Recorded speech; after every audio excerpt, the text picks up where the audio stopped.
Shiva Sari Guruktavenga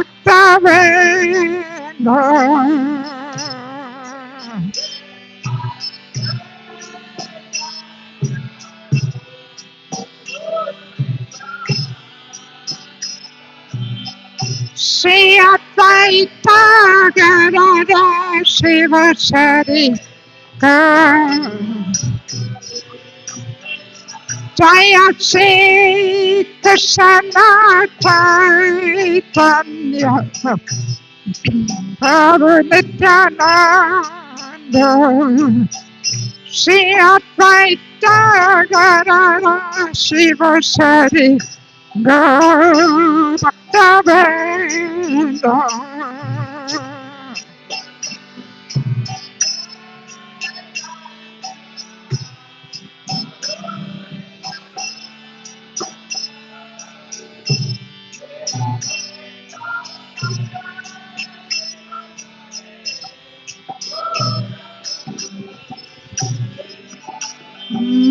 Hare Krishna, Hare Krishna, Krishna Krishna, Hare Hare Rama, Hare Rama, Rama Rama, Hare Hare.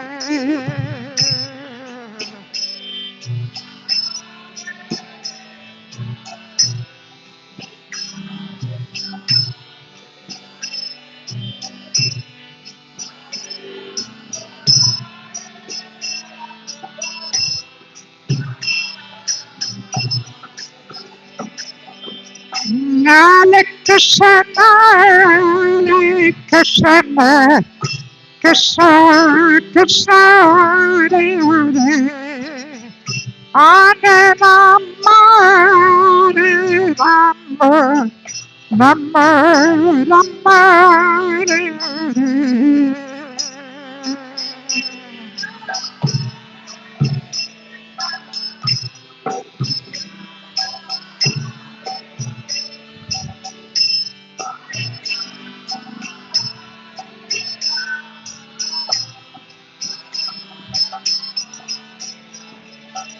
Hare Krishna, Hare Krishna, Krishna Krishna, Hare Hare, Hare Rama, Hare Rama, Rama Hare Hare.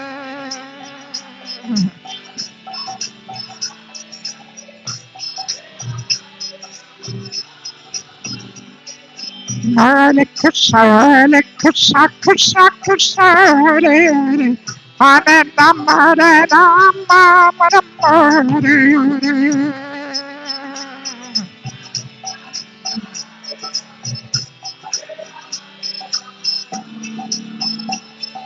Hare Krishna, Hare Krishna, Krishna Krishna, Hare Hare, Hare Rama, Hare Rama, Rama Hare Hare.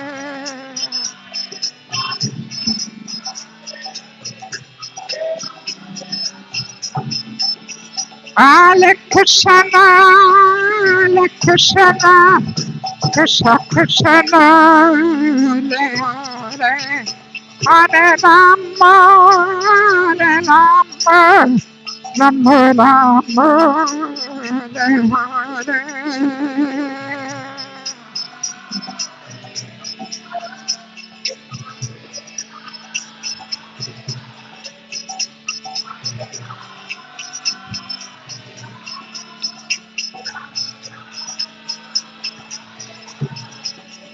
Jaya Prabhupada, Jaya Prabhupada, Jaya Prabhupada, Srila Prabhupada.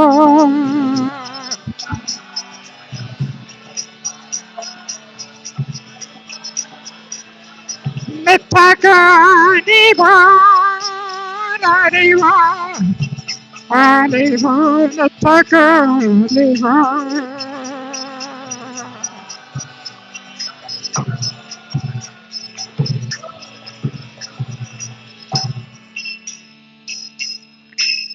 The tiger of Himanandi, Srila Prabhupada King, Samavita Bhaktivinoda King, Gaura Premanandi. Actually, this table is nicer for me. So just take that and leave that. No problem.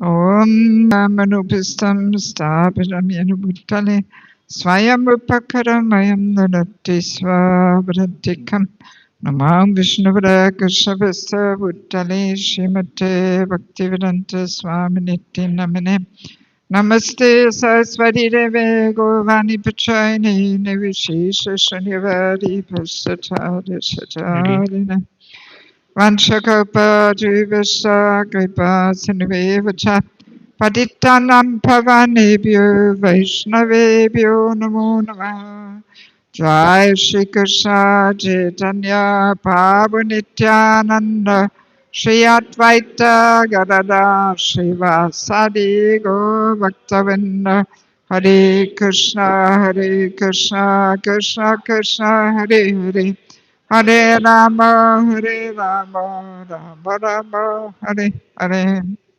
So before we begin, please come a little closer. You know, Prabhu there on the very back with your chair. Why don't you come with your chair? You know, we're not such a big audience, so I'm a personalist. I like to reach my audience and have eye contact. So please, move forward, Prabhu. Come on, you there in the corner. Take your chair, come to the front, and the same with the ladies. Don't let me be alone here. Just come and sit here. You know, that creates a much better energy. Everybody come up.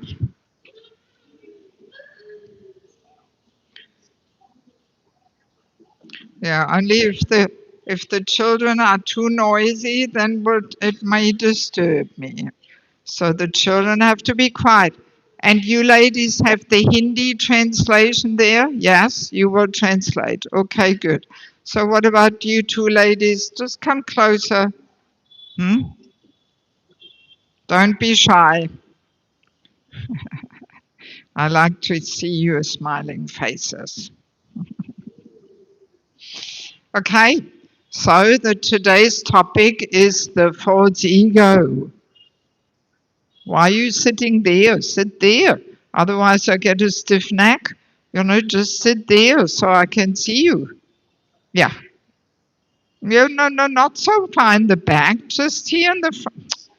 God. Just put your chair there. A little bit forward. A little bit forward. You, yes. There. Yes. Exactly. Good. So now I can see you all nicely. Right? Good. So today's topic is the false. Hey, if you have anything to discuss, then go outside. But you know, this is rude. You know, the whole kirtan, you were always talking and this, you know, so, you know, let's be a little civilized. Okay, good. So, yes, the topic for today is the false ego, our constant companion and troublemaker. So, of course, as you can see, we have a whole book on this title, you know, and when I give the seminar in Mayapur, it is 10 hours. But now we have only 1.5 hours. So this will just be a little introduction. And please, everybody switch off your phones. I don't want to hear any more phones ringing. Yes. So, yeah, we will only give a little introduction, hoping that maybe some of you will feel inspired to get the book, because there you get the topic in full version, right? So let me just begin by sharing a few realizations. What inspired me to give this topic some attention? because for many years I was conducting holy name retreats. I remember some years ago we had one here in Bangalore. We should do this again sometime. This was quite effective, even though it was only Saturday, Sunday, 1.5 days. But yeah, just leaving everything behind and going somewhere, and everything can wait until after the retreat. Nothing is more important than the holy name. This gives a very undivided focus. And then we actually get on deeper levels of chanting.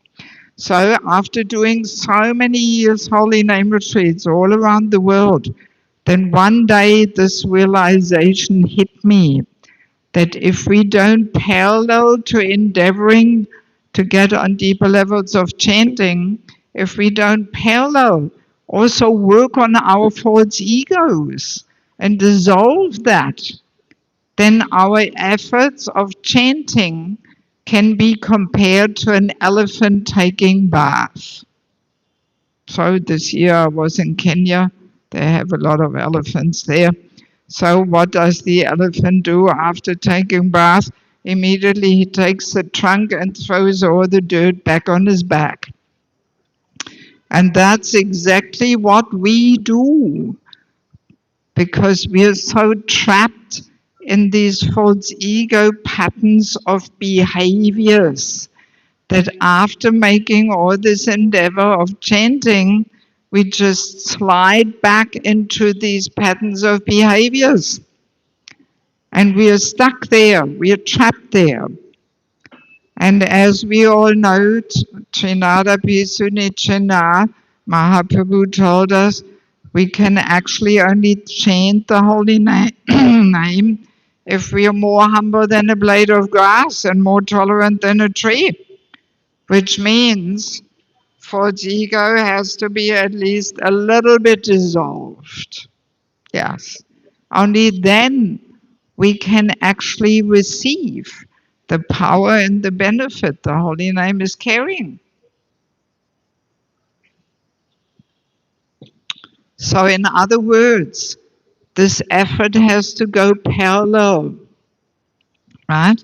On one hand, we have to endeavor to get on deeper levels of chanting, and on the other track here, we have to do some internal work to get rid of the false ego.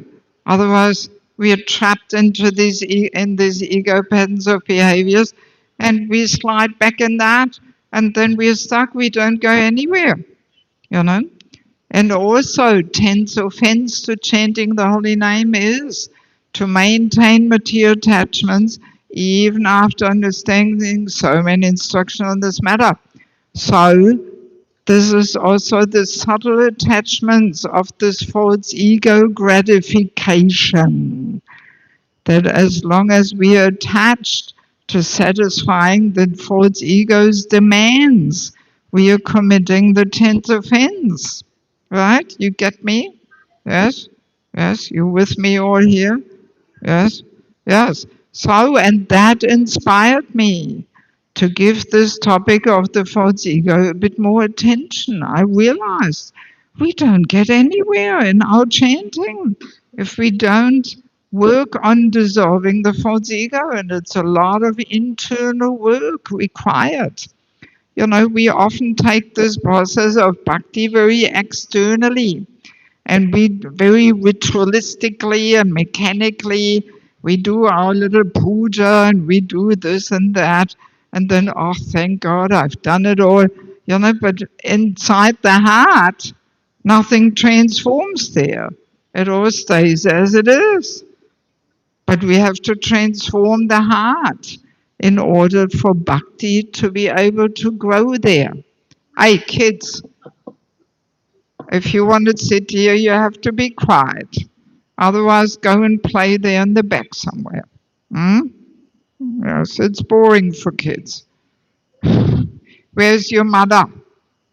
Where's the mother? You're the mother? Grandmother? You're related to them? No. So where's the mother? No mother? No mother? mother's just dumping off the kids here, is it? She is the mother. Okay. Yes. Anyway, so yeah, we have to internally do some work there on our hearts. Otherwise, we can, we chant the verse, Bahu Janma Karyaji Shravana Kirtanam, Tabu Janavai Krishna Pade Pramadana. So we can spend many, many lifetimes doing some kind of bhakti here, but as long as we are maintaining all these attachments and false ego gratification, we will never get out of this material world. Yes, yes.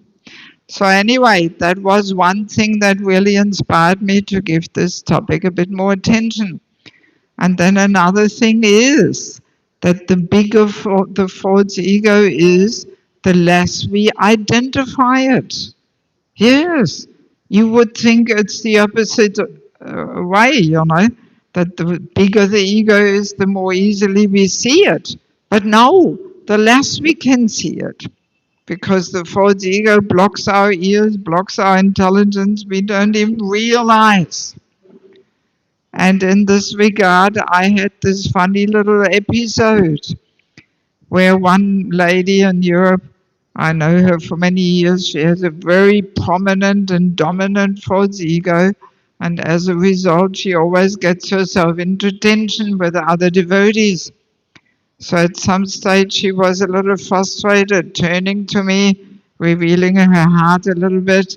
So I thought, okay, maybe I can help her to understand what the problem is. And I was very careful because I know the false ego doesn't like to be poked, So very carefully I was saying, well, the false ego always gets us into trouble. And then her reaction, she was laughing it off. Oh, come on, false ego, what's that? I don't have that. That's what she was saying. Laughing it off. What's that? False ego, I don't have that. I thought, oh my God, how is it possible? Somebody is so tortured by her false ego, and then she thinks she doesn't have one. My goodness, I was shocked. At first I didn't know what to say. So then all I said is, I wish I could say that about myself, that I don't have a false ego. I wish. That's all I said. I didn't dare to say anything else because I knew, no point, And then another time I was giving 2 or 3 sessions on this topic in Vrindavan, actually, just before Kartik started. And then afterwards, one Mataji I know for quite a few years, she's seriously practicing, living in Vrindavan, over 25 years, she's in ISKCON. She came up to me and said, oh, thank you, Mataji, for giving this seminar. Now I realize I actually have a false ego. Yes, and she said, I always thought this is just some theoretical, philosophical thing that has no relevance for me. But now I understand, and such response after 20 or 25 years being in Krishna consciousness, living in Vrindavan, then only she realized, false ego, I have it, it's there, So, yeah, it requires a little bit of purification for us to see it at all, to perceive it. In the neophyte stage, we're so contaminated, we don't even realize because it's so subtle, Yes. So, and that's why I like to talk about it, because it makes us more conscious of these subtle things. Because Prabhupada was always saying, before becoming Krishna conscious, we first have to become conscious. Yes, because we are so unconscious, usually, meaning tamaguna. That's what it is. We are so covered in tamaguna that we are so unconscious. We are not mindful what our words do to others, what our behavior does to others. We are not even mindful of that, you know? So that's what it means to be unconscious. Yes. So, and the first step is always hearing about these topics, right? That wakes us up from our coma, our spiritual coma, our unconscious position, you know. Yes. So, and another point is, in Krishna consciousness, we can actually miss the whole target completely. And instead of subduing and dissolving the false ego, we can very nicely feed and boost it. Oh yes, and massage each other's false egos. Oh, it's all happening. All in the name of preaching, in the name of Krishna consciousness. Yeah. And we might think we are doing the right thing, and we don't even realize that we are doing the opposite of what we should be doing. Like kirtan can be a perfect opportunity to feed and boost our egos. Oh yes, it's going on. So I think, is it Monday or Tuesday, we have one evening session, Kirtan, a transcendental affair. There we will talk about these things. I hope people will come, you know, we have to do a bit more advertisement here, you know, not so many people are here. You know. Yeah, anyway, so let us begin by remembering the soul is covered by the gross body, earth, water, fire, air, ether, subtle body, mind, intelligence, false ego. So there we got it. False ego is the most subtle part of the subtle material body. And it is so subtle that we usually miss it. We don't even realize, you know. And yes, as we mentioned yesterday in our whole discussion on death, to get out of here, we have to fully transform and spiritualize the subtle body. Mind, intelligence, false ego have to be completely spiritualized. So false ego means there must be also a true ego, right? If there's a false ego, there must be a true ego. So false ego in a nutshell means that we think ourselves to be something which we are not. That's basically what it means. And true ego is what? What's the true ego? Huh? So, and what's the real identity? Jiva Svipara Krishna Nityadas. Right? Eternal servant. That's our true identity, eternal servant. Right? Dasya sets the foundation to all the other rasas. Sakya, Vatsalya, Madhurya, they all have Dasya as the foundation, plus Sakya, and Vatsalya has plus Sakya, plus Vatsalya. Madhurya has Sakya, plus Dasya, plus Sakya, plus Vatsalya, plus Madhurya. You know, but Dasya sets the foundation to everything. So Jiva Svipara Krishna Nityadas. That is our true identity. I am servant, nothing else. Right? Yes. So, and interesting to observe, some of you have kids here. False ego starts acting already at very young childhood. I remember once I was visiting one family, and their daughter was around 1 year of age. She couldn't even talk yet. So, but while I was sitting in the lounge room talking to the parents, the girl was bringing all her toys to the lounge room. And I didn't think it was such a noteworthy thing there. You know, I didn't give it much importance. But then the mother said, "Oh, She is showing off her toys because you are here.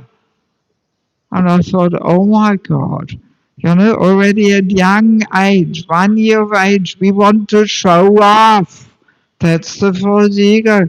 Look at my toys. My toys are so special, and because they're my toys, that's why I am so special. Yes. Oh my God. At young age, 1 year. And actually, even before 1 year of age, kids sometimes throw their tantrums and want to be the center of attention and get their will through. And you have this whole ego battle with the parents and all this. So it even starts before 1 year of age, yeah. So, and then as the child grows and grows, we accept all these false designations, these upadis. We think, okay, I'm a boy, I'm a girl, I'm a good boy, I'm a naughty boy, and then I'm a pupil, I'm a good pupil, I'm a useless pupil, and so then I'm a student, I'm a IT student or engineering or doctor, lawyer, student, whatever. So these are all these designations we accept, right? So then we may get married. So now I am a husband, I am wife, I am father, I am mother, right? So, and then we may join Krishna consciousness. It doesn't stop there. I am a brahmachari. I am the bhakta leader. I'm the IYF preaching leader, head, whatever. I'm a pujari. I'm a Sankirtan devotee. I'm a cook. I'm the head cook. And I'm the temple president. I'm the regional secretary. And. Yes. So, of course, we all have so many roles to play, right? So in the family, we have a certain role. Then in our job, in the office, we have a different role. Then at the temple, we have again a different role. So that's very natural. We all have roles to play. Very natural. We have to play them. But the roles are actually like hats we are wearing at certain times. But usually we don't identify with a hat unless it's a really cool, extravagant hat, then, when we lose it, we lost a part of our very self, So, but as a rule, we know it's just the hat, one for the summer, one for the winter, this, that, so we don't identify so much with these hats. But somehow with these roles, we identify. So what do you think? Why are we identifying with these roles? Any suggestions from your side? Why do we identify with these roles? Huh? Yes? Yes? If you want to say something, Prabhu, then please move closer with your chair. No need to sit so far away there. You want to play on your computer, and that's why you're hiding in the back there, is it? Hoping that I don't see it, but I see it.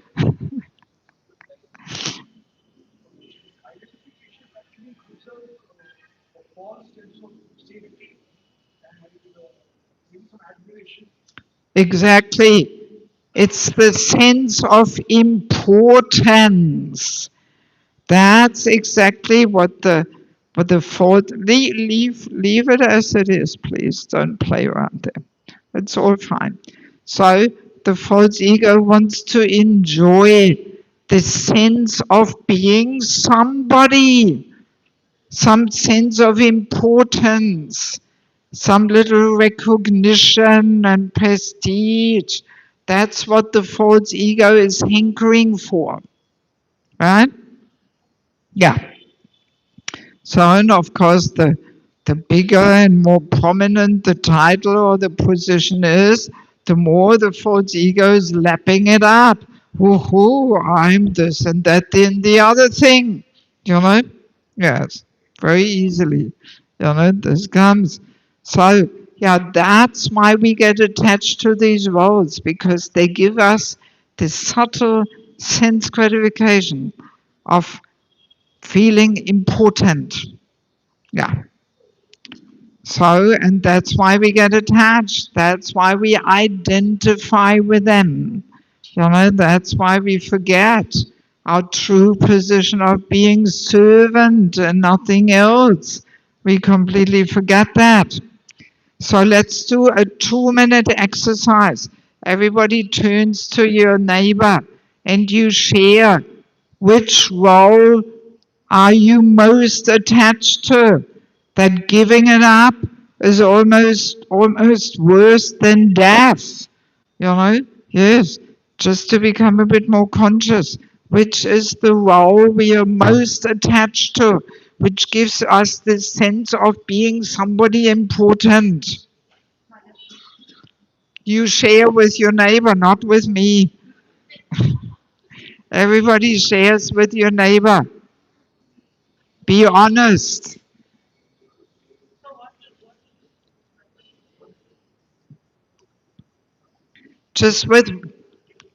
Just in pairs you share. 2 people share.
Okay, go Premanandi. Hari Hari Bol. 2 minutes up.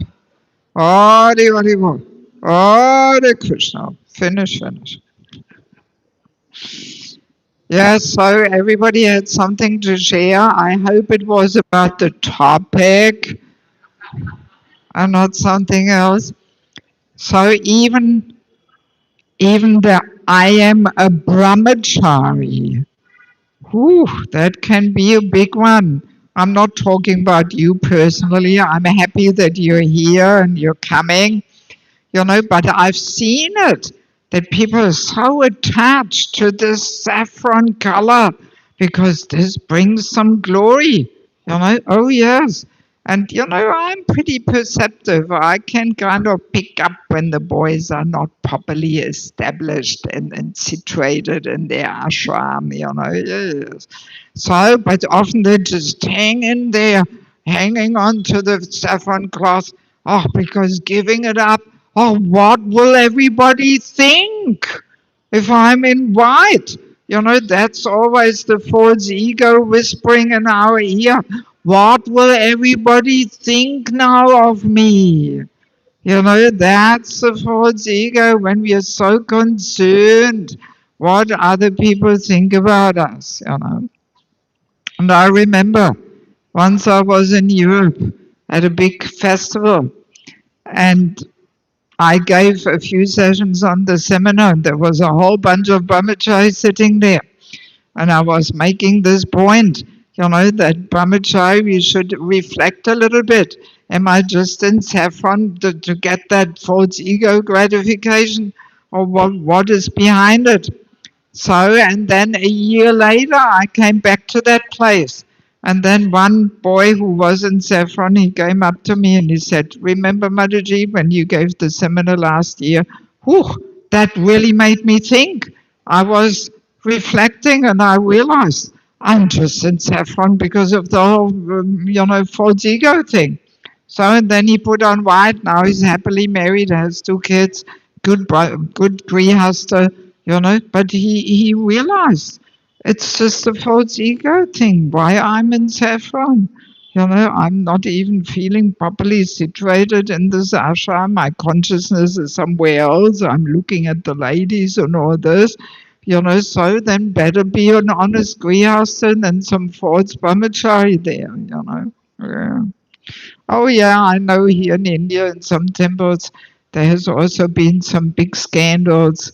The mobile phones were checked and then they saw how much they're texting with the ladies and all the phones were confiscated. Yeah, I know all about these things. So yeah, we have to be careful, that we are really honest and we look in our hearts, where am I standing here in my life? Yes.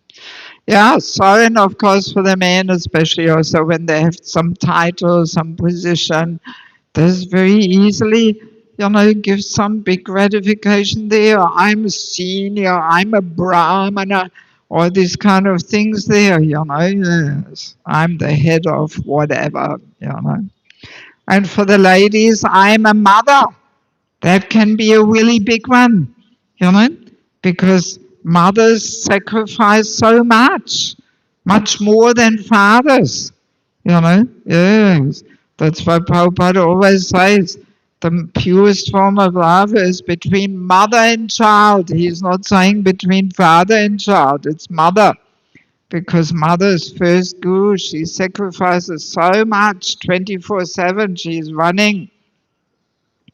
So therefore the attachment and identification is very deep and strong. Yes.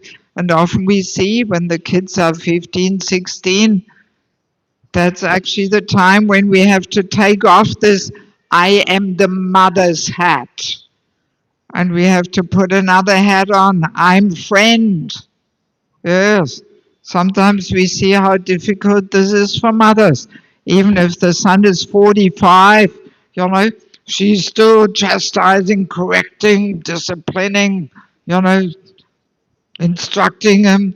He's 45, he's a grown-up man, but she can't stop being the mother who's controlling, right? Anybody maybe had that experience? Yes, maybe. So we see it quite commonly, not so easy to let go of this when the kids are 15, 16, but Prabhupada says that. Then the time is up. Then some other role models and have to come in, some other heroes, mum and dad are not the heroes anymore when the kids are teenagers. Yeah.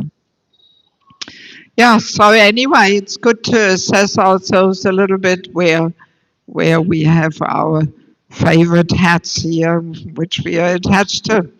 So, and very obviously, very easy to understand, if we think ourselves to be something which we are not, can we be peaceful? No, we will be constantly in anxiety. What if people actually realize I'm not what I'm trying to be here? And, the whole anxiety, how will I convince everybody that I'm something which I'm not? So there's no question of being peaceful in life as long as we think ourselves to be something which we are actually not. Right? Makes sense. We can take a practical example. I can hear some phones here, my goodness. Tomorrow you have to bring some sweets. So, yeah, let's take a practical example. Let's imagine we are the cleaner in a big company. So, and then one day we say, actually, I am the director. You know, we're trying to be something which we are not. I'm not the cleaner, I'm the director here. My goodness, we would have nightmares how to convince everybody that we are the director, right? Yes, and what if they realize that we're actually not? And so much anxieties. So and then after a few days we say, actually, I'm not the director, I'm just the cleaner. Oh, thank God. Oof. You know, what relief. I don't have to pretend to be something which I'm not. I can just be my humble self and be the humble cleaner. You know, thank God. You know, yes. So, this is our position here in the material world. As long as we think ourselves to be something which we are not, we cannot be peaceful. And as we gradually become free from the influence of false ego, and we realize more and more that we're just tiny, insignificant servant of the servant of the servant, you know, proportionally, we become free of all fears and anxieties. You know, yes, it really works in a magic way.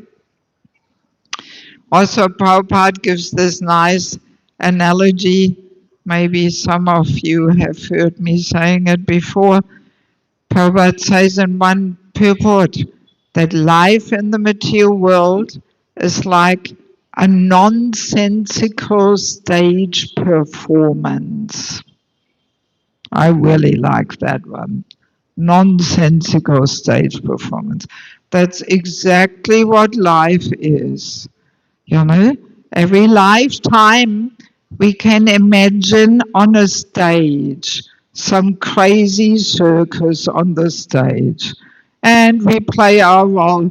This life, I'm a German man. Oh, I'm so busy, so many things to do, so important, so busy, busy, busy, running, running, running, you know, and then death comes.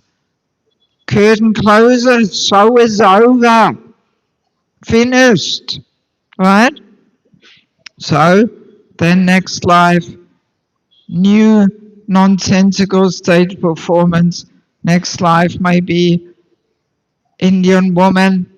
Okay, again, oh, I'm so busy, so important, running, running, running, you know, and then dum dum dum dum, the curtain closes, show is over, finished. It's all finished. You know, that's also good to remember in connection with our discussion of death yesterday. That all these things which are now so important to us, our job and this and that and our family and paying off the mortgage and at the moment of death has no significance whatsoever. Nothing. Nothing. Show is over.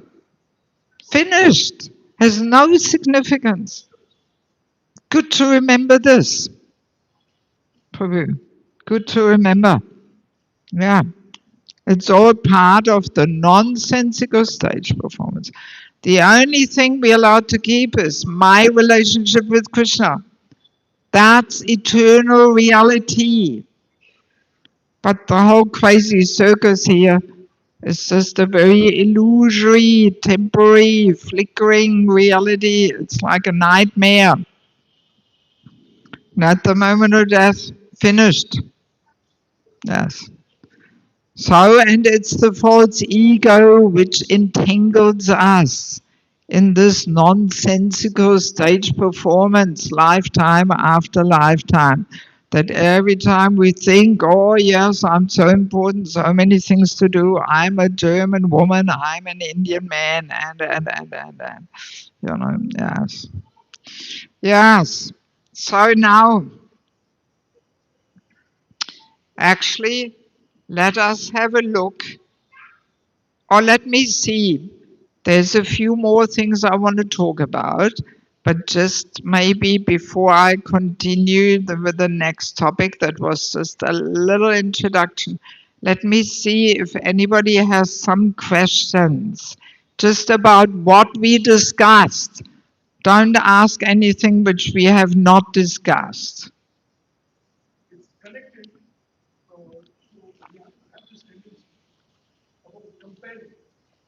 About? Where's the mic? Come on. Battery. God. Com- comparing.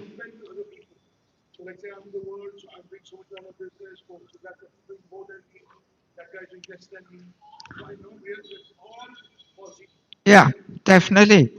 Because we want to be the best. You know? Yes. Yeah.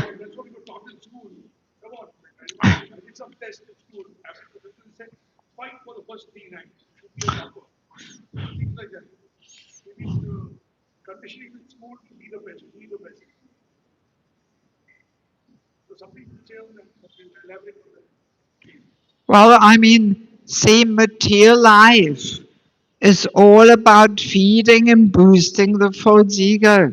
That's what material life is all about, you know?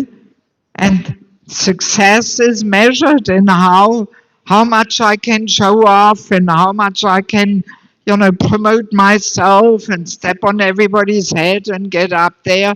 That's the success of materialistic life, you know? But then spiritual life promotes the opposite completely, you know. There we want to dissolve and subdue the false ego. There we want to realize how tiny and insignificant we are. No materialist will want to realize how tiny and insignificant they are, you know. So that's verse 269 in Bhagavad Gita.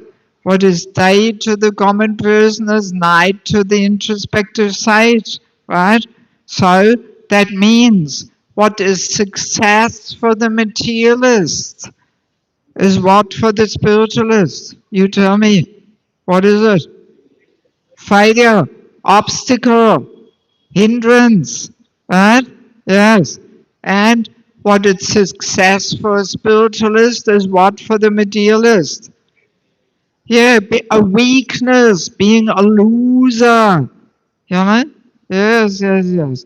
So that's how opposite mundane vision and spiritual vision is. You know, material life, spiritual life. That's why we can only be serious devotees if we are willing to be different than everybody else. You know, if you just want to be like people out there and you compete with them and you want to be like them, we will not be able to make progress. Bhakti will not grow in our heart as long as we are so attached what everybody thinks. And, no, we have to have the courage to be different. See, that's how my parents raised us kids. They always were saying to us, we don't need this, we are different. That's what I heard as a kid from my parents. I grew up without TV. I was the only kid in the whole school that didn't have a TV at home. And my childhood TV was the latest technology, the big new thing. But my parents immediately saw this is nonsense. We don't need this, you know. So I was brought up like that. We don't need this. We are different. And I often wish our devotees would say that to their kids. We are different. We don't need this. We have to have the courage, the confidence to be different than everybody else. Really. Yeah. But as long as our, confidence is depending on what people out there think of us or something, we will not get very fine bhakti, Yeah, I mean, it's even Shastra says a Brahmana should be aloof of common opinion, what people think. Is there some incense burning or no? Something? Yeah, so anyway, we have to have that courage, to withdraw a little bit, be a little aloof from all this rat race out there. I mean, especially in India, the competition is very strong because there's so many people, and maybe it's not as bad in the West, but yeah, I mean, see, Shastra says Grihastha should be satisfied with whatever is necessary to keep body and soul together. And if we use more for ourselves, then we are thief. You know? Yes. So we have to, strengthen our spiritual intelligence and don't get sucked into that. And be very clear. We have to have the main focus on spiritual life. As we said yesterday in the whole death discussion, if we want to get out of here, we really have to, deepen our internal spiritual life. What else? Yeah, next will be you after. So, yeah. Well, the batteries work or what? Hare Krishna. Okay. Thank you, Mataji. Mataji, my question is like A little bit louder. when we say duty, so doesn't it mean that inherently there is some ego we have to be succumb to it? Duty, like I have this duty, I have this designation, I have this duty, I have this role. No, see, duty does not mean necessarily false ego. If we do the duty as humble servant, just understanding, okay, this is my duty, I have to do my duty. We all have duties, but we should do them as humble servant and not running after this false ego gratification of, oh, I'm somebody really important here. It's very subtle, It's not about the external thing of performing the duty that we have to do. Of course, that's what Bhagavad Gita is all about, doing your duty, But as servant for the pleasure of Krishna, being detached from the result, and. So that's how we have to do the duty, right? So Prabhu, now you're asleep. He wanted to ask something. No, wasn't it him? Okay, maybe it was him in the back there. Okay. So let him sleep. Hare Krishna. Yes. Yeah, false ego is that subtle. Sometimes we won't realize that it is satisfying us or hurting us, unless and until other person won't make us realize it, because it's very subtle. Yeah. We ourselves won't realize. Yeah. So that's why we need a mentor, a counselor, a well-wishing friend who points it out to us, because we ourselves don't realize so easily.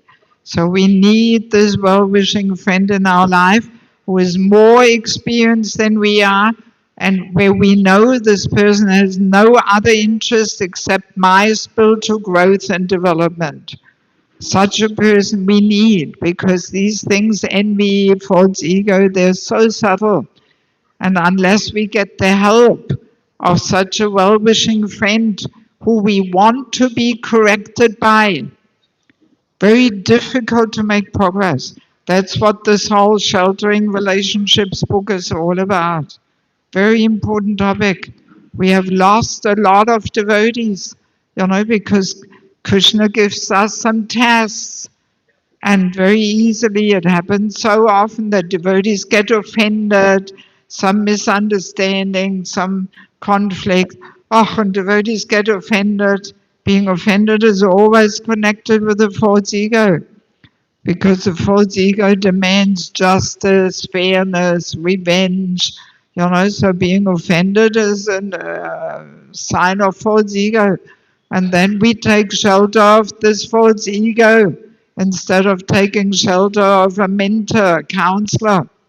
And then very easily, being offended, we say, oh, I will not go there anymore. I will not do any service anymore. And then we fade away. We give up Krishna consciousness. Happens very commonly, So a counselor can save our spiritual life, you know.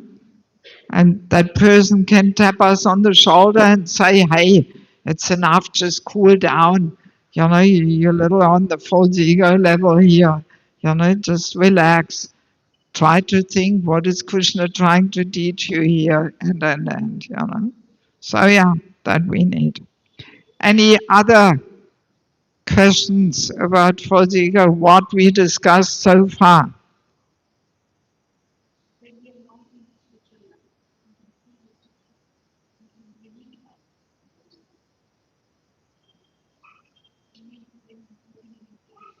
No. I mean, a materialist is always on the false ego level.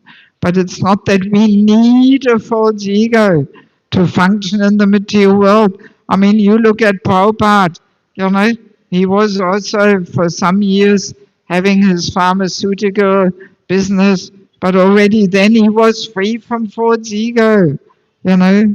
Yes, he's a Shaktivesh avatar. He came to this world just to fulfill Mahaprabhu's mission. So he was always free of false ego, you know. Or you look at Bhaktivinoda Thakur, you know, he was also magistrate and this and that. But, you know, he didn't allow that to get to his head or false ego. No, he was doing it as humble servant, you know. Yeah. Mataji, sometimes a devotee feels he's so useless, he's so insignificant. That's also false ego. That's exactly. Yeah. So I was driving at that. Yeah. Yeah, good that you mention it. So the false ego has these two effects, you know. One effect is to be overconfident and thinking I'm so cool and I can do it all and. But the other effect is when we get all insecure and mental and they're full of complexes. So that's also the false ego. Why? Because the false ego wants us to be really good, but out of our abilities or capacities or karma, we can't live up to the false ego's demands. We can't be as good and cool as we want to be. So, and then we get all mental and insecure as a result. You know, let's take an example. Let's imagine we are not much of a singer. We can't sing very nicely. But we think, oh, everybody else is singing. I also want to sing like they do. And. So the false ego is pushing us. You should be a good singer and get some recognition. But because we don't have the voice, we can't. So then we get all mental and full of complexes and we feel all hopeless. Oh, everybody sings so nicely except me. And. But if we remember that actually Krishna is not so impressed with the external offering, Krishna wants the love and devotion. That's what Krishna is interested in, you know. So even if we can't sing so very nicely, but if we just put our love and devotion into whatever singing we can do, and we know our Krishna will accept that, maybe even more than the singing of an expert musician who is puffed up about it. Krishna will not be impressed with that singing. You know, I've had this experience many times in holy name retreats that I didn't have good kirtaniers there for the evening kirtans, and I was thinking, oh my God, how will I have the evening kirtans with that bunch of people?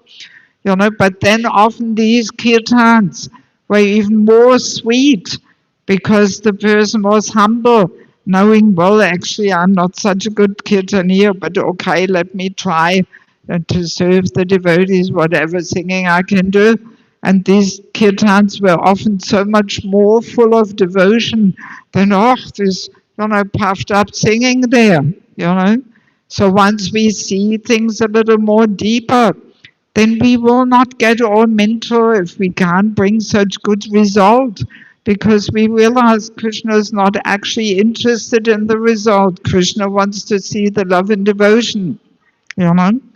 So, and then we don't get all insecure and mental, you know, because we realize, okay, sorry, this is all I can offer. Please accept whatever little offering I can give here. You know, that's all I can do. I'm trying my best. You know, so, and then we will not feel all mental and hopeless, you know. Yeah. Okay, so let me continue moving on to this next little section. I want to quickly touch upon the verse 1858 in Bhagavad Gita, because Krishna gives us there two options. Yeah, those who have the False Ego book, it's on the back cover. I put that quote there, exactly. So Krishna gives us two options of acting. So let's have a look. Option number one, he says, if you become conscious of me, you will pass over all the obstacles of conditioned life by my grace. So that's the option number one. Meaning, if we are conscious of Krishna, what does that mean in connection with our discussion? How do we act being conscious of Krishna? Servant, yes, that we act in this mood of servant. All I am is servant, right? If we act in this mood, then by Krishna's mercy, we can cross over all the obstacles of the conditioned life, meaning it's actually the solution to every problem. Just being servant, right? Yes, quite powerful. Then the second option, if however you do not work in such consciousness, but act through false ego, not hearing me, you will be lost. So that's option number two, you know, false ego, blocking our ears, blocking our intelligence. We can't hear Krishna or his representatives, and then we will be lost. We create all kinds of miseries and troubles for us, ourselves. Yeah. So this is quite a practical thing. When we look back on our life, whenever we had some, you know, troublesome, miserable situation, some suffering in our life, if we look back, maybe we can see, oh yes, I was acting through false ego, and that's what created my misery. I was trying to prove that I know better and that I'm right, and that I wanted to be the hero who saves the situation, and whatever false ego motivation we may have had. You know, at that time we can't see. But sometimes 5 or 10 years later, when we look back, we realize, yeah, no wonder I was miserable, because I acted through false ego, trying to be something else than humble servant, the controller, the proprietor, the enjoyer. Yeah, so it's quite powerful. And really, being servant solves every problem. It may sound simplistic, but actually it's not. Let us look at some situation. Let us say we are the temple president, and then one day the GBC comes and says, oh Prabhu, we are thinking maybe somebody else should do the service. So, if we are in the mood of servant, this will not be an issue. You know, then we will say, okay, fine. All I want to do is serve. And I thought I can serve you all by being the temple president. But if you have some different idea, okay, fine, let me know how I can serve. That's all I want to do. will not be an issue, not at all. But in reality, it rarely goes that way, Yes, of course. Sometimes a temple person says, "Oh, thank God, yes, have it. You give it somebody else. It's too much trouble for me anyway." You know. But usually, I mean, I've been more than 40 years around. I've observed all these things, and I'm not saying that to criticize. I'm just making the diagnose. You know, I'm coming from medical background, so I'm still have this mood in myself that I'm trying to make the diagnose. So and then what's the treatment? So yeah, and that's why I'm observing things and analyzing. And I've seen how people are so attached, and then the whole battle starts or the politics. I mean, I know communities in Europe, you know, where the temple president did not want to step down. The whole community split, so then there were two separate parties there, and then one party again split, so then they have three leaders there, can't cooperate. Everybody wants, oh, no, I want to be the leader. Oh my God, Yes, yes. This is happening all over the world, Yes, yes. So much battles. I mean, it's a funny thing, but, sometimes the only way to remove a leader is by promoting them and saying, okay, you can be the GBC of some lost and forgotten island, you know. So go there, be the GBC. Okay, well, Forzigo likes it. I've been promoted. I'm not only the temple president now, I'm the GBC. Yeah, I've seen it, that the GB smilingly they get together. Which island can we give him just to remove him? And I mean, I hope I'm not overstepping my capacity here, but I remember hearing this comment that apparently Prabhupada said that many of his disciples would take birth as demigods. Here, you can be Lord Brahma, 4 heads, big controller, or Indra. Somebody has to accept these positions, They're also devotees, you know. So if we want to be some big, important person, then become Lord Brahma, Yes. There's so many demigods who are in charge of something, Yeah, so this false ego is, really entangling us, yes. But being servant is always the solution. It really is, yes, it really is. So this is a very practical thing which we can keep in the back of our minds, that if we are facing some issues, some tension with somebody, then let's make 2 steps back and ask ourselves, what am I here? Am I humble servant? Or am I trying to be the master and controller and enjoyer? And if we are a little introspective and honest, then we will have to discover that no, I'm not servant. And if I am humble servant, that will solve all the issues. Yes, yes. So very practical. Even in husband and wife arguments and, if we just can make this step back and analyze. Am I servant or am I trying to be the one who is right and knows better? Yes, so being servant is always the solution to everything, really.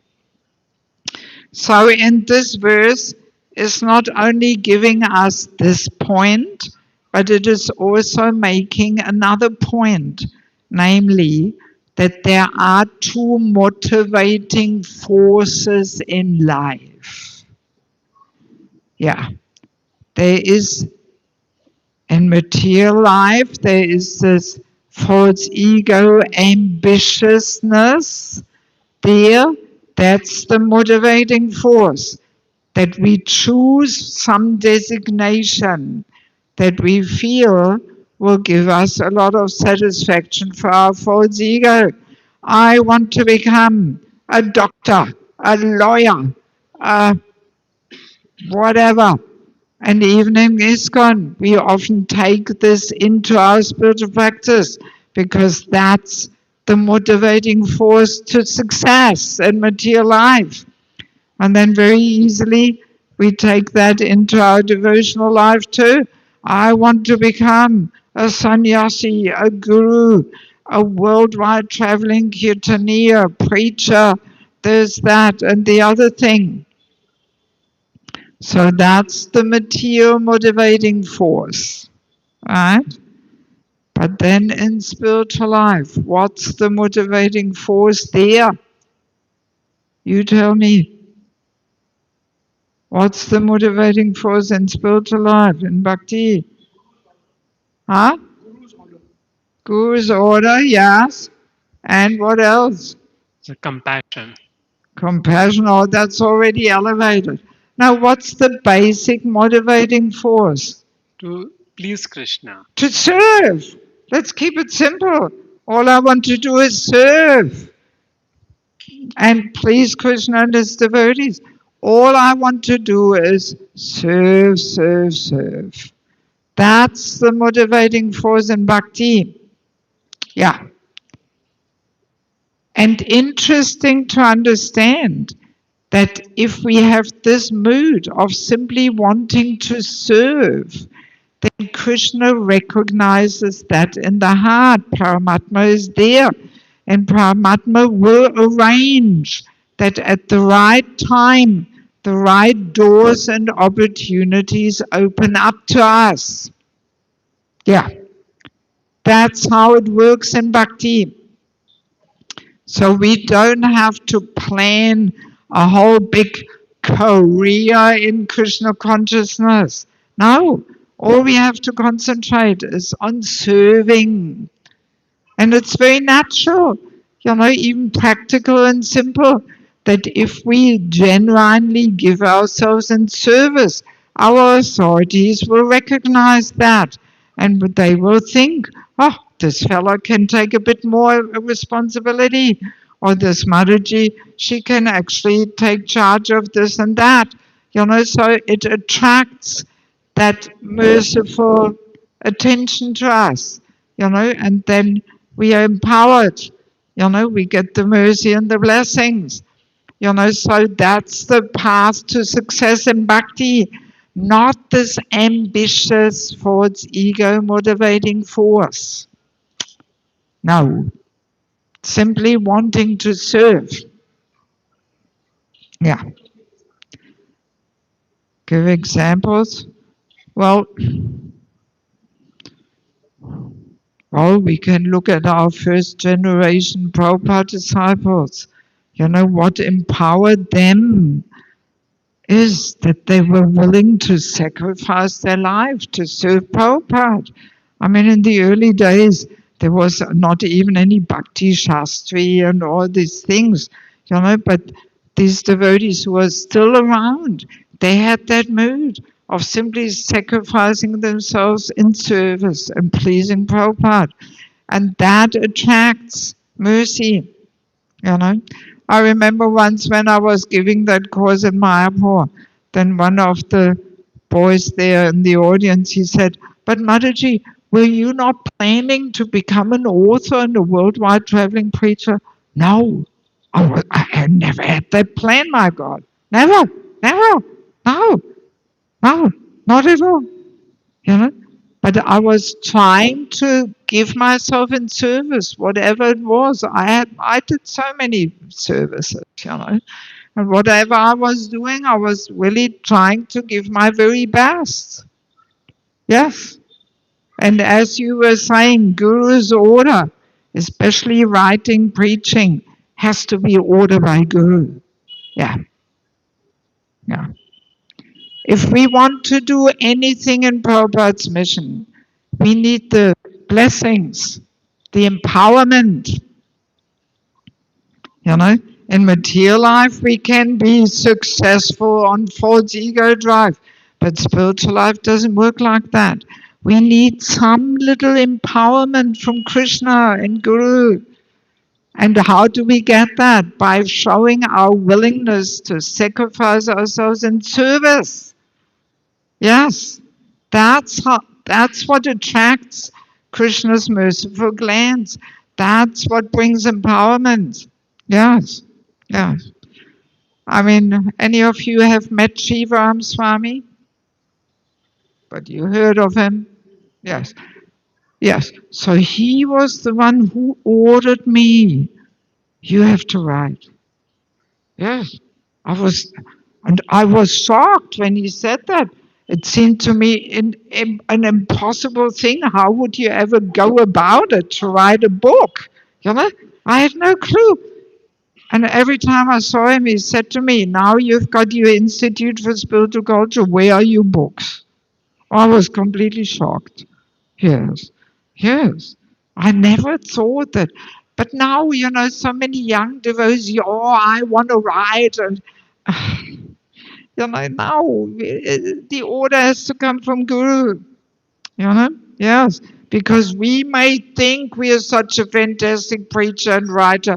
But, maybe it's just all our false ego thing there we're running after. Yes. Yes. So the order has to come from Guru. The order has to come from above.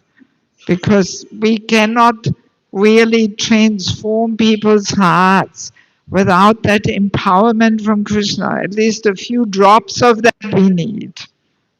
Yes. So very important for devotees to clearly understand these two different motivating forces.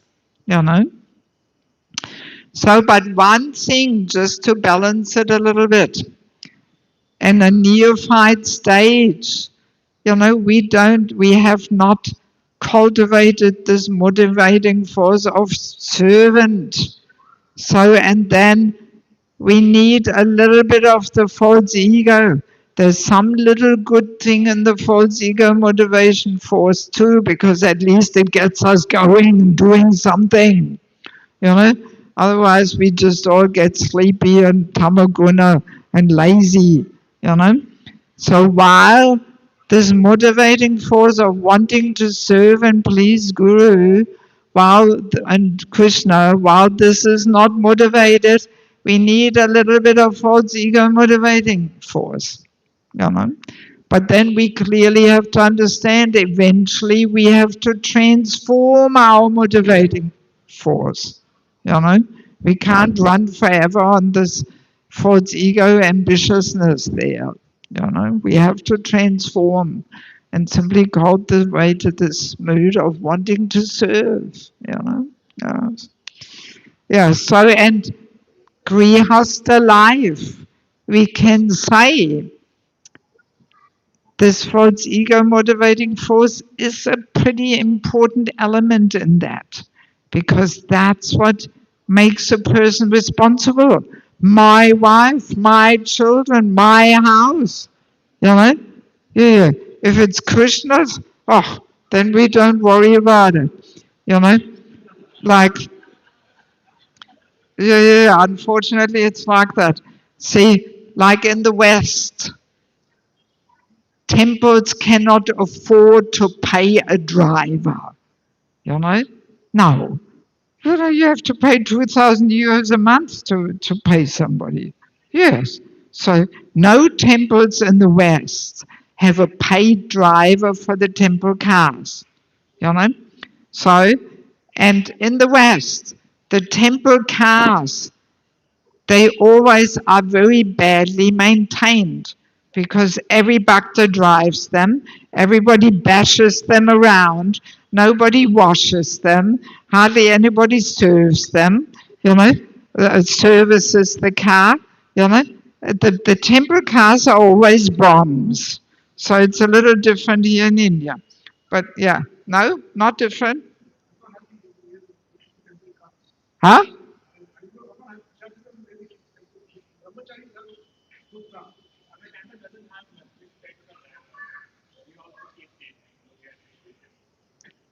So, and what do the cars look like? Are they nicely maintained?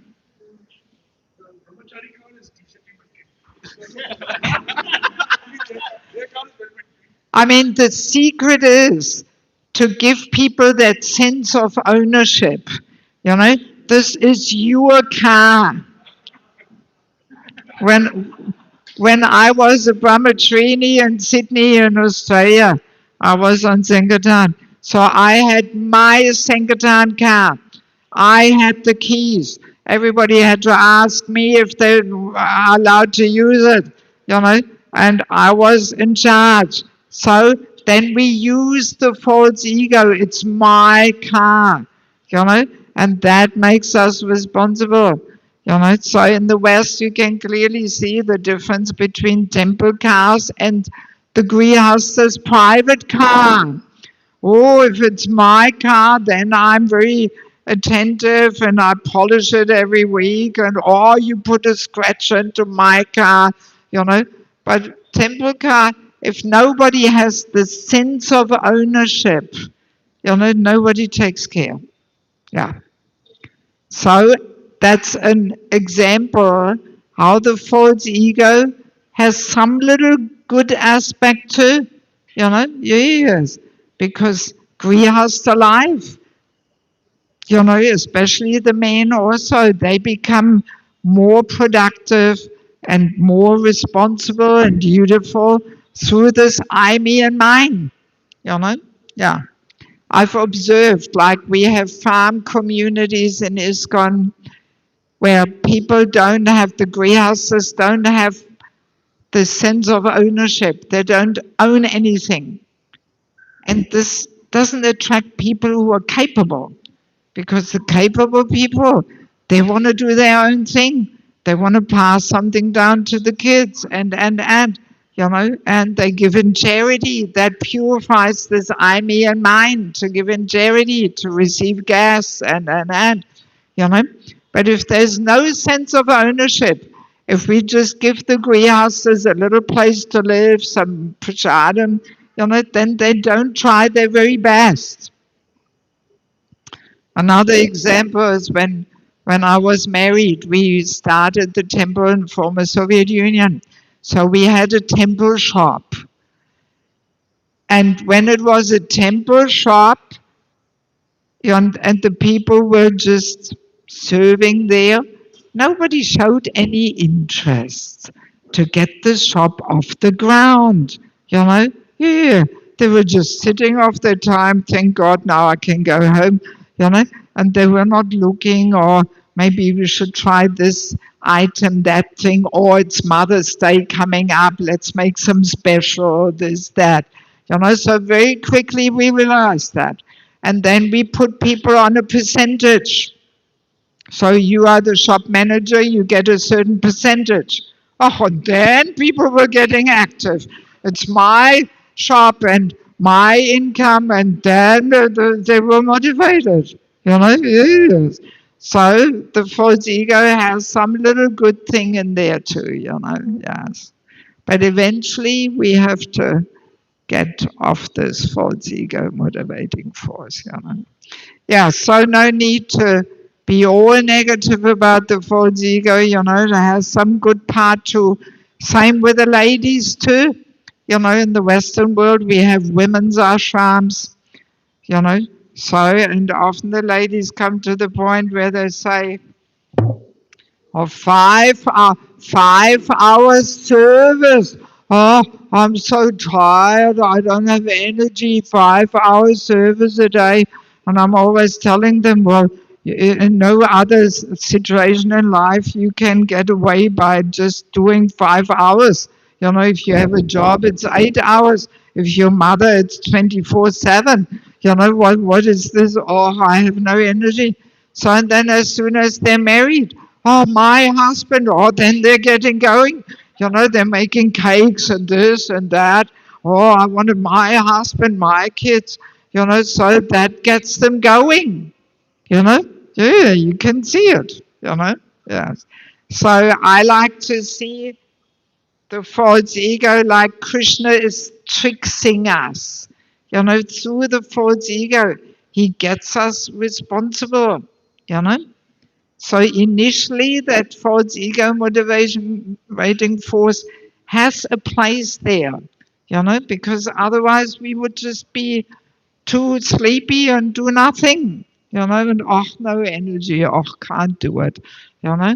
But then in family life, for my husband, my kids, there I'm running, there I'm motivated, yeah. So yeah, I mean, Krishna has arranged quite a tricky thing here for us to get purified. And the false ego, initially, it's motivating us. But we don't want to stay forever on this false ego platform, because there is one really powerful statement that Prabhupada makes in the Nectar of Devotion, I believe. Let me see if I can. Yes. Nectar of Devotion, 3rd chapter.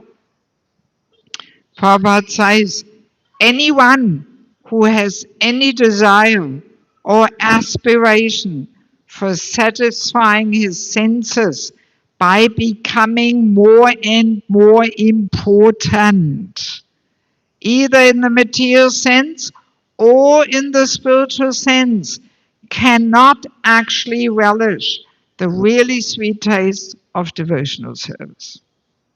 Whew.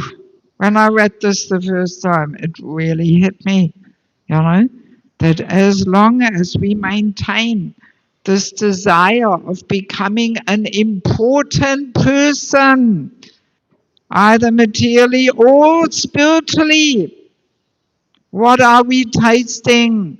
False ego gratification. Yes, let's be clear on this. We are running after this false ego satisfaction. Oh, look at me. I'm so good. I'm such a big book distributor, such a famous kitaneer, 55,000 followers on Facebook. And yes. I mean, this online preaching for devotees who are still a little immature, this is very dangerous, actually, because we feed our egos like anything. With social media, any fool can become worldwide famous overnight just by posting some crazy thing. The more crazy and ridiculous the post is, the more views you have. Yes, it's a real trap. Yeah, I completely keep away from this. I don't even have a maintained YouTube channel. I don't want to get into this mood of, oh, everybody has to hear what I'm saying. No, I'm not advanced enough. Yes. So, and I mean, I've had people who privately share this with me, how they're so anxious. Oh, my posts are not being viewed so often, and my friends, they get so many more views and likes, and there's so much anxiousness there. Again, the comparing, even in preaching, we can compare. Oh, look at him, look at her, she's so much more prominent, and this and that. Ooh, this is all false ego. In the name of preaching, we are feeding our egos here. This will not get us back to Godhead. Yes, let's be clear in this. Social media, big trap. Yeah, big trap. I come across it so often that people are not even initiated. And they think there have to be some big preacher there. Ugh. As we're saying, we need some empowerment. The empowerment we get through performing tapasya. Yeah, I'm sure you all know or you have heard of Keshava Swami, right? Have you ever met him? Has he come here? No?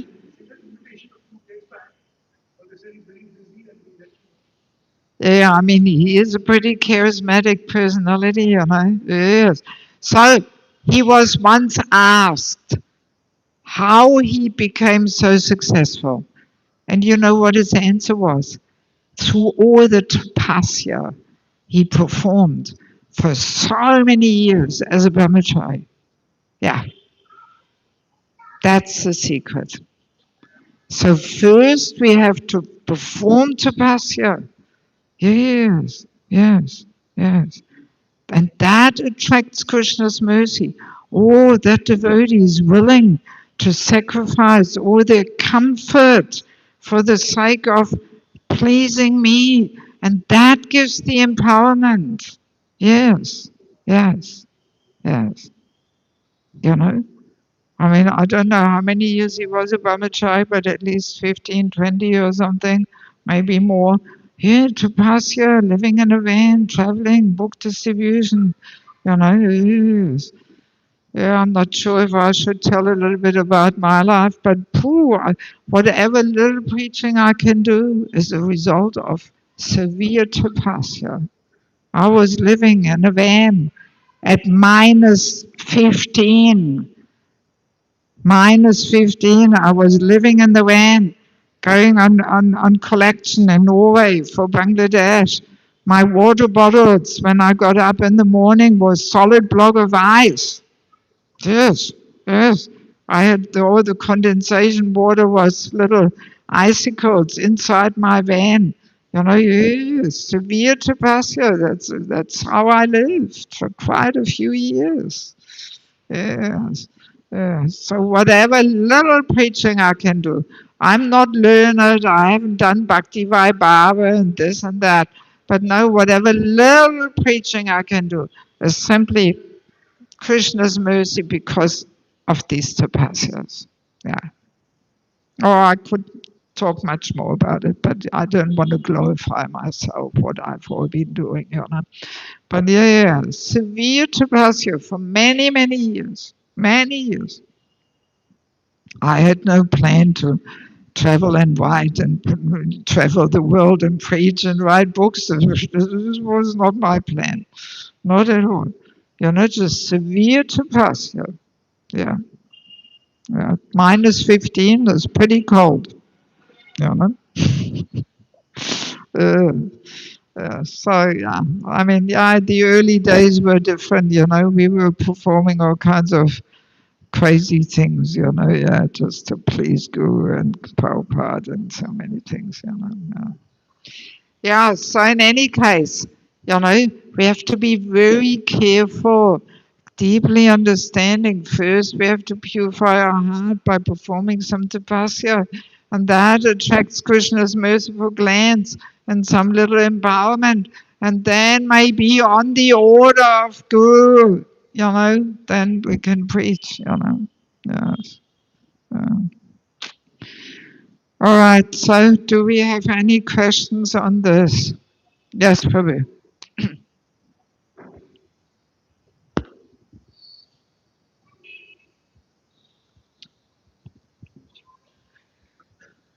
Mataji, what is the immediate symptom of false ego that we can identify? Immediate symptom of what's ego. Well, better you get the book. There's so many things in there, you know.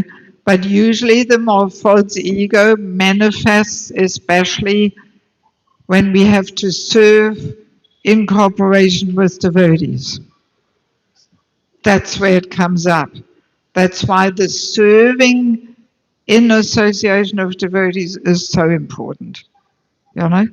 It's very easy to sit in our home and chant our rounds and do our little puja and thinking, oh yeah, we are so advanced, you know, but the real test is how can we cooperate, serving in association of other devotees.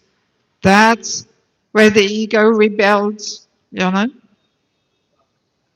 And I mean, in the book, I'm discussing so many words of Vaishnava etiquette that actually Vaishnava etiquette says a devotee should never defend themselves. We should defend others, but not ourselves.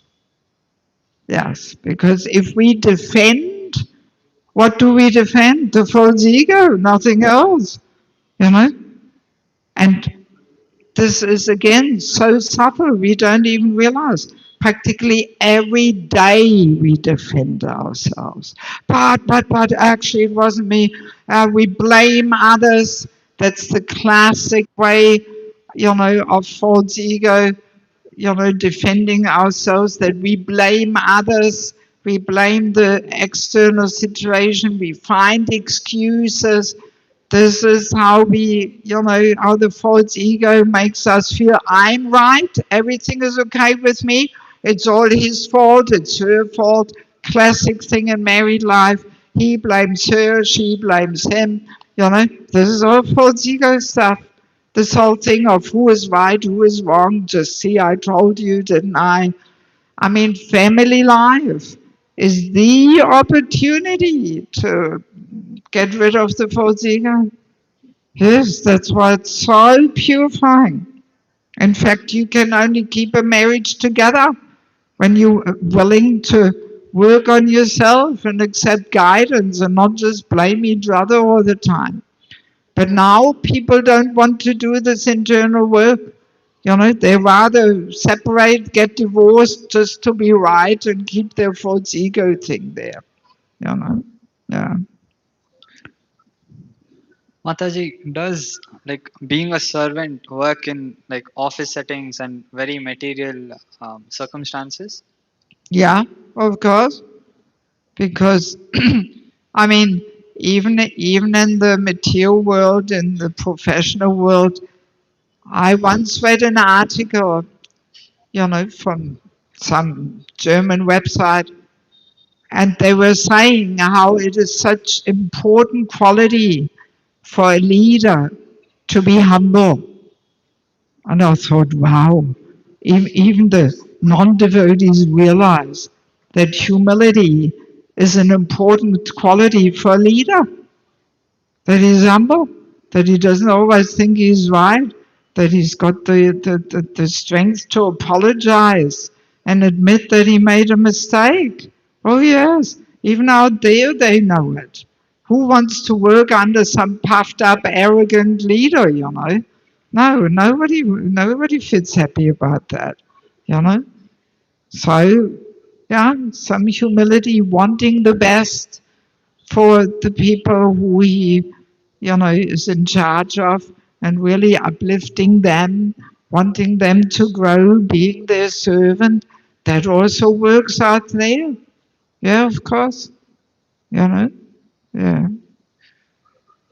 Mataji, how to draw the line between laziness and comfort zone versus growing in a healthy way? Because at least for me, uh, going back to Godhead, or that seems like a very lofty goal, and you know, how to use this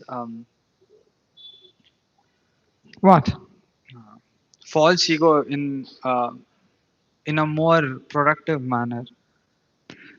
Well, I mean, as we said, in the very neophyte stage, the false ego is motivating us to some extent, but we have to hear. It always starts with hearing how the false ego affects us. So we identify it. Why don't you get the book? It's only 350 rupees, my God.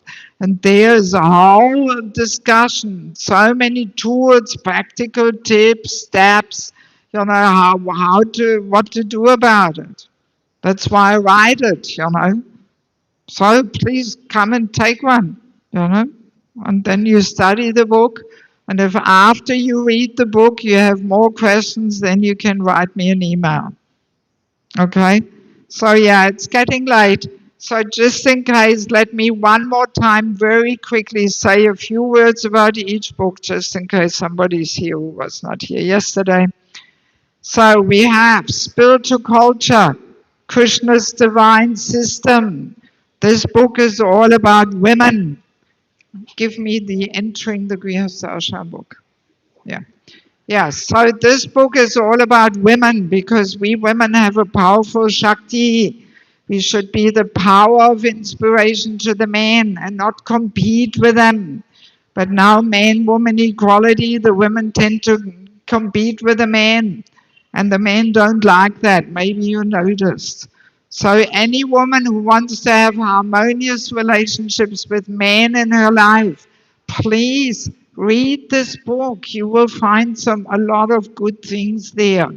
And every man who wants to get the empowerment of a woman and understand more deeply that this man-woman equality puts the whole human society upside down, please educate yourself, because this man-woman equality is such a strong propaganda. But Prabhupada very clearly established that this is nonsense. The equality is on the level of the soul, but not on the level of the body.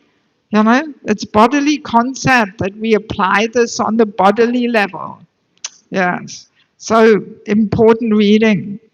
Then we have mentioned already importance of having a counselor, especially with these subtle things like false ego, envy. We need this well-wishing friend who points it out to us. Otherwise, we get stuck in our false ego patterns of behaviors and we don't even realize, you know. And very often when somebody corrects us, you were asking how we recognize the false ego. Soon as we correct somebody, who are you? What do you mean? Who are you to tell me? You know, we get immediately defensive. We don't like to be corrected. You know, so that's a false ego, you know. So mentorship, counselor, so important topic. Then false ego, you know, our constant companion and troublemaker. Maybe a little bit of a clue we have what this is all about, but we only touched upon it. There's so much more in the book which we don't have time here now. So please get it. You will find a lot of useful things. And there's a whole chapter on chanting, how to chant in japa and kirtan, how not to use kirtan to simply feed the false ego. Anybody who likes to sing kirtan, you should check this out. Actually, Vrindavan, 24-hour kirtan, they read this book regularly, again and again. They have it in their 24-hour kirtan group, you know, yes. Yeah. So then entering the Grihasthashram, handbook for matchmaking, how to see that a man and a woman are matching for marriage. We need a bit of help with this. There's a whole list of over 200 topics which both should discuss with a cool head to see, are we on the same page? Do we have same goals and moods and standards and. And then family life as an ashram, secrets of success. That's like a handbook for successful Krishna conscious married life. Because many married devotees' home life, you cannot call it an ashram. It's something else. And that gives family life a bad name. Then people think, oh, these grihasthas, how can you make advancement there? But the problem is, their family life is not an ashram. That's the issue, you know. So please check it out. And the Vanapasta ashram, meeting death with joy. Yesterday we had a whole big session on death. Unfortunately, we didn't have enough time to touch upon the Vanapasta ashram. So please get it. It's important topics. Each book is a 15-hour course. So you get quite a good package of education here. So the last 4 books are 350 each. The first 2 are 300. Whole set is 2,000 rupees. And you can pay cash or with phone QR code. So please come and get some books. Okay, time is up. Thank you so much. Srila Prabhupada ki, Samaveda Bhaktivinoda ki, Go with Premanandi. Thank you, Mataji.